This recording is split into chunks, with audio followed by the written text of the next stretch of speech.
स्वामी समर्थ.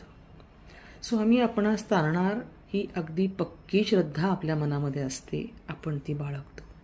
संकटातून फक्त महाराजच अलगद बाहेर काढतात. एवढं मोठं संकट जगावर आलं आहे, पण महाराजच यातून आपली रक्षा करतात. जे होतं आहे ते त्यांच्या मर्जीने. महाराज कायमच रक्षण करतात आणि हे रक्षण आपण अगदी महाराजांचे भक्त होण्याआधीपासून असतं बरं का. कारण जो महाराजांकडे भविष्यात येणार असतो किंवा साधना करणार असतो, अगदी तेव्हापासून ते आपल्या लेकरांवर लक्ष ठेवून असतात. स्वामींना माहिती होते की भविष्यात अमुक एक भक्त होणार आहे आणि तो आपल्याकडे येणारच आहे.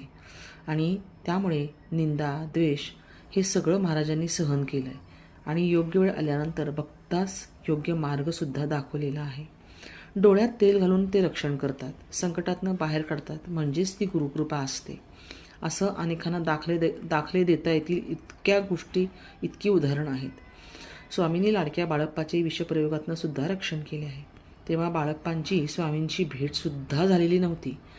तेव्हा कोणीतरी गावात बाळप्पांवरती विषप्रयोग केला. स्वामींनी बाळप्पास काहीही होऊ दिले नाही. स्वामींची कृपा त्याच्यावर होती. ह्यालाच गुरुचे रक्षण असं म्हणतात. सायनदेव ह्याचे सुद्धा नृसिंह सरस्वतींनी दुष्ट यवनापासून रक्षण केले. ब्राह्मण स्त्रीची पिशाच्य बाधासुद्धा दूर केली. पिशाच्य बाधापासून महाराजांनी तिचं रक्षण केलं. श्रीपाद श्रीवल्लभ अवतारात पण महाराज कायमच भक्तांसाठी कठोर होते व भक्तांसाठी प्रचंड प्रेमळसुद्धा होते. श्रीपादांनी कायम भक्तांचे रक्षण केले, कर्मबंधनातनं त्यांना मुक्त केले. महापंडित ब्राह्मणाचा गर्वसुद्धा त्यांनी हरण केला आणि रजकाचे सुद्धा रक्षण केले. आपल्या आजोबांचे आणि कुटुंबाचे दुष्ट लोकांपासून कायम रक्षण केले.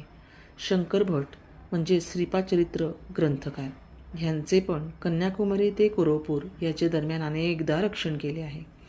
चरित्र वाचल्यास तुम्हाला नक्की हे कळेल. असे अनेक दाखले देता येतील. तेच दत्तगुरू यांनी श्रीपाद श्रीवल्लभ रूपात जन्म घेतला. त्यानंतर नृसिंह सरस्वती बनले आणि तोच अवतार पुढे श्री स्वामी समर्थ महाराज म्हणून चालवला.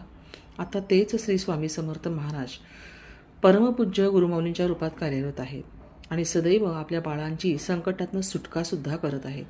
आपल्या गुरूंचे आपल्यावर लक्ष असणे म्हणजेच आपली सेवा त्यांच्यापर्यंत पोचणे हेच आहे.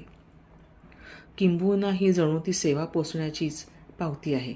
महाराज अगदी नाका तोंडापर्यंत पाणी जाऊ देतात बरं का, पण रक्षण मात्र जरूर करतात. गुरुमाऊली महाराजांसारखं भोळं बाबडं कोणीच नाही हो. कित्येकदा तरी असं म्हणावं असं वाटतं की कधीतरी म्हणावी तशी सेवा होत नाही, पण अचानक संकट आलं तरी माऊलीच मार्ग दाखवते. काही भोग भोगावे लागतात, पण शेवट मात्र कायम गोड असतो बरं का. हे लक्षण बरेचदा न मागतासुद्धा मिळतं आणि कायम होतं. आणि म्हणून तारक मंत्रात म्हटलंय, न सोडी कदा जया स्वामी.